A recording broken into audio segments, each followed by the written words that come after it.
అందరికి నమస్తే. సంక్రాంతి సీజన్ మొదలైంది కదా, కైట్స్ ఫ్లై చేయడం స్టార్ట్ చేశారా? పండగంటే సంతోషం, కానీ మన సంతోషం వేరొకరి ప్రాణాలు తీసేలా ఉండకూడదు. ఇదంతా దేనికి? Yes, Chinese manja. Chinese nylon and synthetic fibre coated with glass powder. అంటే దీంట్లో గాజు పొడి వాడతారు. చూడండి, ఇది ఒకసారి చూసారు కదా, ఇది మనం మెడకు తగిలితే ఏంటిది పరిస్థితి?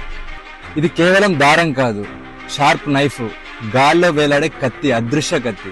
2-వీలర్ రైడర్స్ కి, యానిమల్స్ కి, బర్డ్స్ కి ఈ చైనా మాంజా తగిలి డీప్ కట్స్ జరిగి హెవీ బ్లీడింగ్ జరిగి ప్రాణాలు పోతున్నాయి. వీటి వల్ల చాలా మంది జీవితాలు నాశనం అవుతున్నాయి.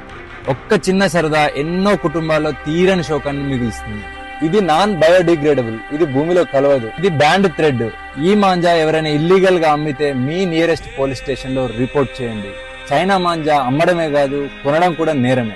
చైనా మాంజా ప్లేస్ లో ఈ కాటన్ మాంజా వాడదాం. మరీ ముఖ్యంగా ట్రాఫిక్ అండ్ పవర్ లైన్స్ లేని దగ్గర, ఓపెన్ గ్రౌండ్స్ లో మాత్రమే ఫ్లై చేద్దాం. పిల్లల్ని మాత్రం మీ ప్రెజెన్స్ లోనే కైట్స్ ఫ్లై చేయనివ్వండి. మీ సరదా ఎవ్వరికి శాపం కాకూడదు. For this Sankranti, say no to China manja.